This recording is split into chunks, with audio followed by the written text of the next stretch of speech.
the most important factor that decides whether you win in life is not the length of prayer, it's not the length of or the volumes of Bible that you put in your mind or brain.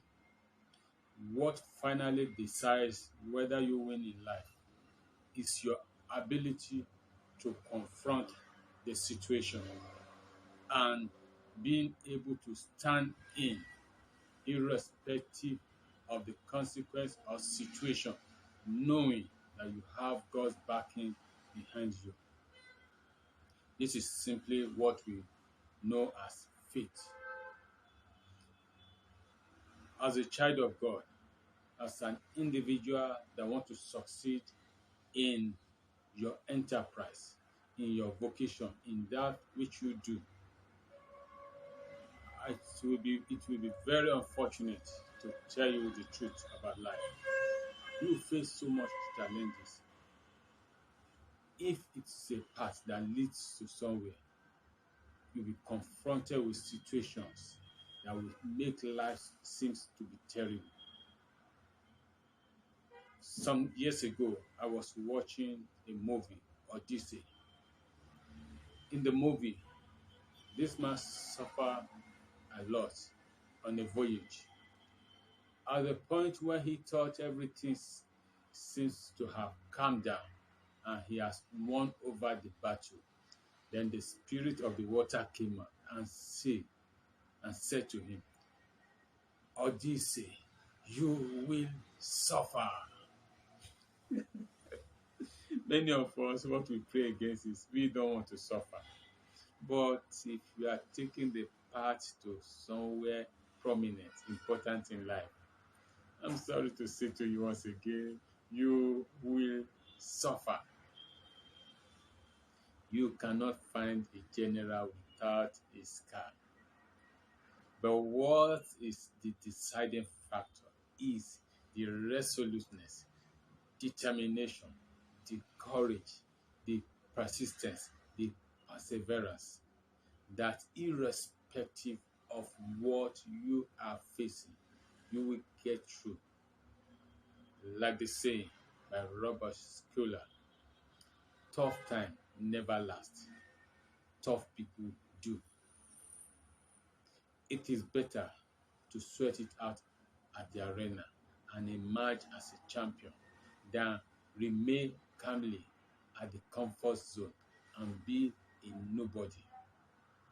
It is better to confront the situation and succeed than to hide and suffer the consequence of not taking risk. Not taking a risk is also a risk. The risk of not taking a risk is it makes you to end in mediocrity. In Yoruba language, there's a word that says that the hard labor, the lazy one, shun while he's young, is what he will do when he's growing old. When you look at the aging people at 70, 60, 80, still doing many a job, it is because most of them ran away from the battleground when they were younger. I don't want that to be your portion. When you there's something I've noticed in life.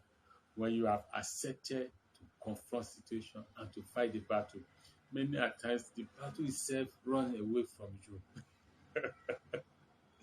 Because now he has met with somebody who is equal to the challenge. Many a times the challenges ahead of us are mirage. They are just there like toothless bulldog to make you to be afraid, not to become what you will be.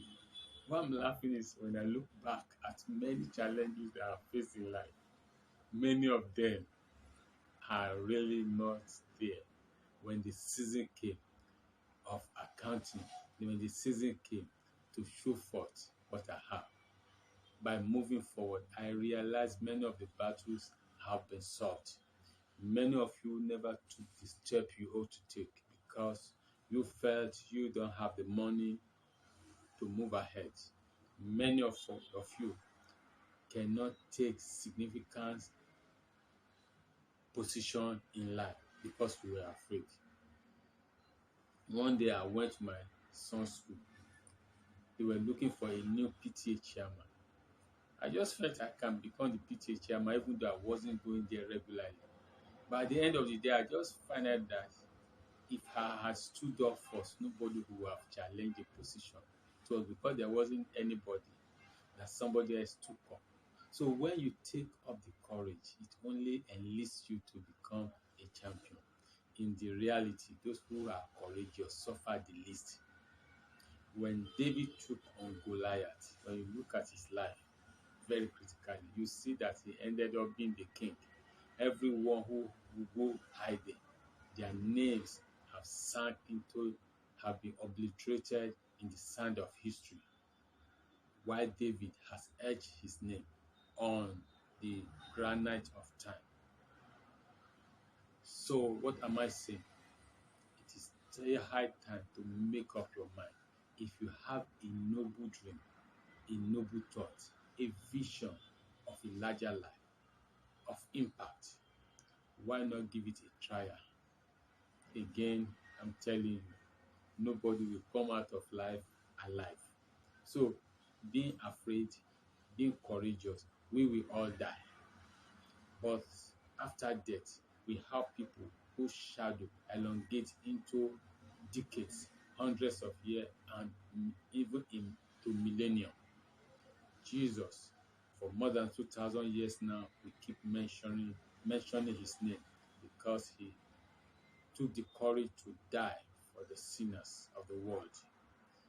David, after 3,000 years, is still being celebrated as the greatest king that ever rose in the land of Israel. You too, won't you dare take the step you ought to take? Take it now and emerge as the champion of your time. I've been through the valley, I've been to the mountaintop, and I know the Lord will never leave us in the valley. That confidence is the faith you need to move on. Do you have a noble dream? Keep pursuing it. God bless you. I am your friend, Wale Adewumi. Always go to our website at www.worldchangersnetwork.org. God bless you. Please like our channel, subscribe to it, invite others, share it. Have a beautiful